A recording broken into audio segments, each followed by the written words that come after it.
Il est beau notre pays, hein. Loin de toutes ces guerres d'influence, loin de ces polémiques, loin de tout ce Congo-ça. Oui, les amis, aujourd'hui, on va parler football, juste du jeu, de la tactique, des formations.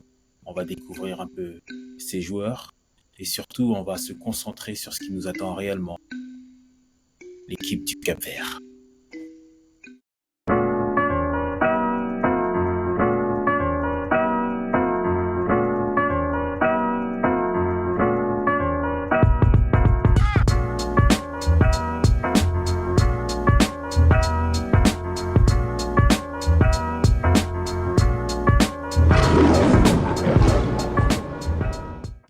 Supporters des Lions Indomptables, bonjour. On est revenu, le dé de la tanière 237. Comme vous le savez, je vous avais promis une petite vidéo sur le Cap-Vert.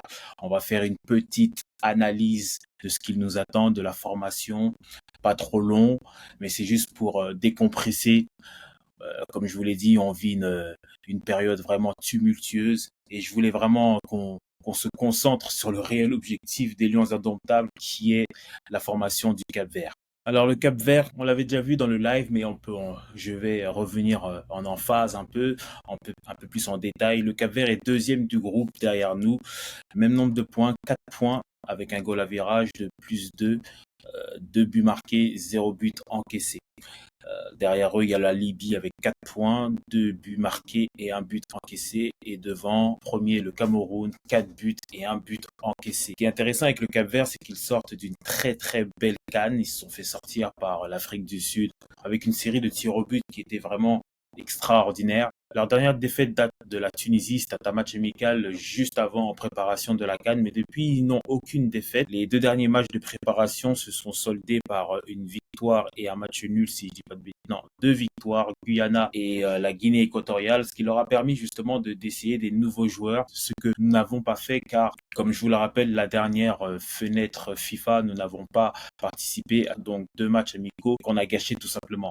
Eux, ils en ont profité pour essayer des nouveaux joueurs et on va commencer directement par la formation. Ça va rester assez simple quand même, on est sur un 4-3-3, mais ils ont déjà essayé un 4-2-3 ou même un 4-1-4-1. En pointe, on retrouve toujours Bébé, bien sûr. On se rappelle du coup franc extraordinaire qu'il avait mis. Le premier contrat pro qu'il avait signé, c'était avec Manchester. Il avait 17 ou 18 ans et depuis, il a roulé sa bosse. Alors, en défense centrale, on a Logan Costa et Roberto Lopez. Logan Costa, joueur de Toulouse, bon joueur de Ligue 1, 12 millions en valeur marchande, 23 ans, très jeune. C'est un binational. Il a opté pour le Cap-Vert. 1m90, 17 sélections. Il peut jouer sur les deux côtés de la défense centrale, c'est-à-dire à droite et ou à gauche. Il a commencé sa carrière avec les jeunes en réalité. Il avait fait les U16, les U17, les U19 et il a opté pour le Cap-Vert. 17 sélections.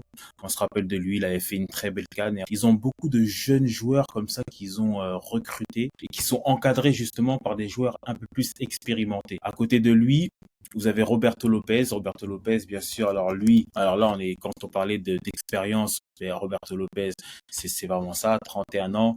Il joue dans l'un des plus grands clubs d'Irlande, le Shamrock Rovers, pour ceux qui connaissent. Pareil, pas beaucoup de sélections aussi, 19 sélections. Donc j'imagine que c'est aussi un joueur qui a rejoint les rangs assez tard. C'est un binational. C'est pour ça en fait qu'il joue en Irlande, parce qu'apparemment en fait c'est un Irlandais parce qu'il est né là-bas. Je connaissais vraiment pas, mais parfait, pareil aussi. Et vous allez voir en fait qu'ils ont une spécificité. En fait, les joueurs capverdiens, souvent, ils sont capables de jouer à plusieurs positions. Alors lui, bien évidemment, il joue en défense centrale, mais il a eu à jouer en milieu défensif. Et ça nous amène en fait à ce joueur qui est pour moi juste fou, c'est Joao Polo. Il joue au Tiraspol.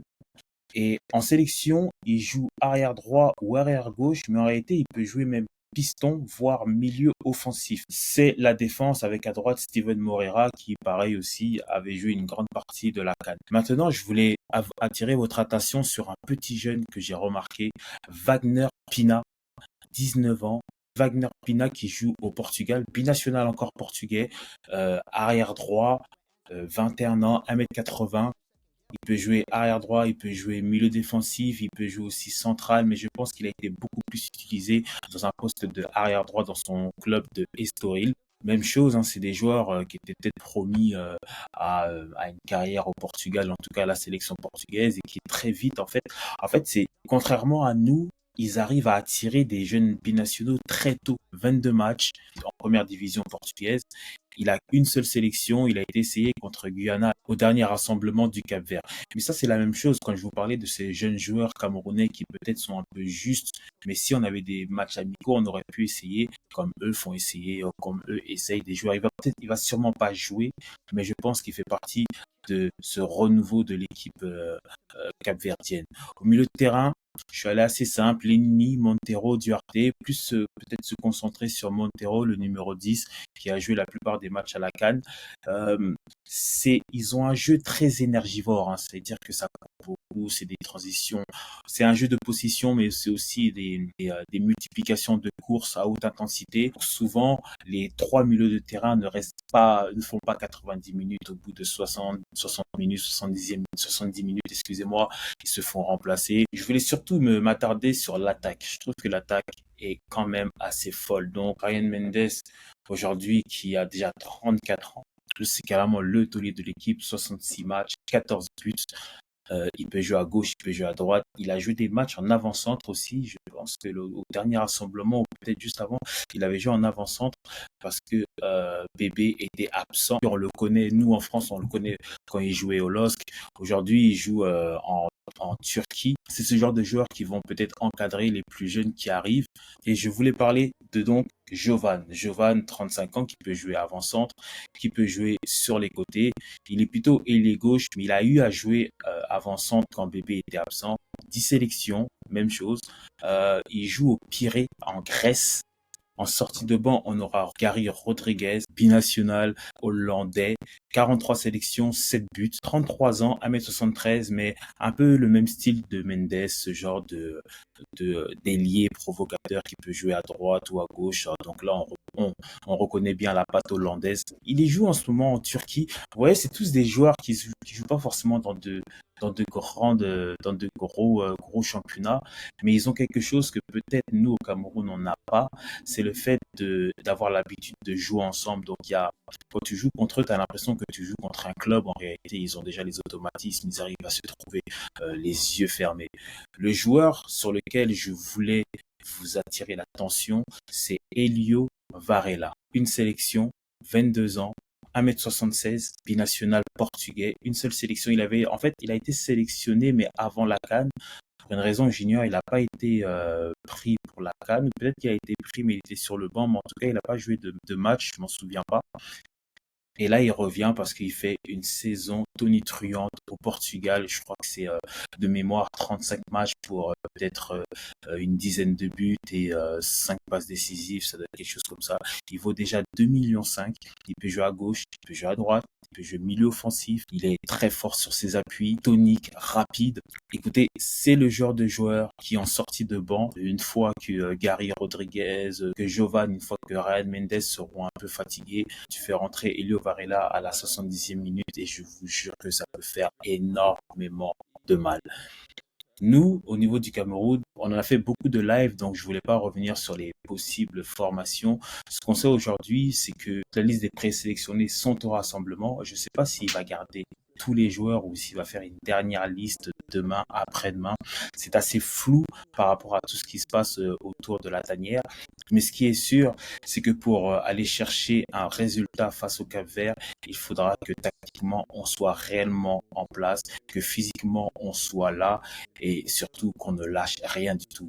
Je vais vous laisser avec une dernière statistique qui, je vous l'ai dit, fait énormément froid au dos concernant nos rencontres face au Cap-Vert. La dernière fois que le Cameroun a battu le Cap-Vert, c'était en 2008 chez eux, 2-1. Depuis, il y a eu 3 rencontres et en 3 rencontres, il y a eu 2 matchs nuls et une défaite du Cameroun. Alors que le Cap-Vert devient une bête noire, c'est très compliqué d'aller les battre chez eux avec leur stade où il y a énormément de vent, mais même chez nous, ils arrivent ils arrivent à pas perdre en fait.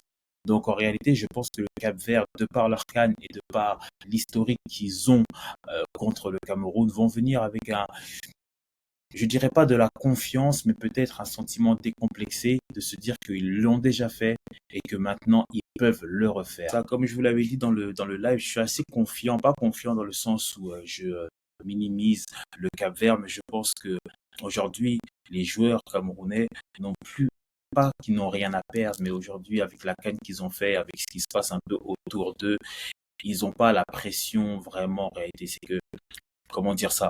C'est que aujourd'hui, s'ils gagnent, on dira qu'ils ont fait front et on les applaudira.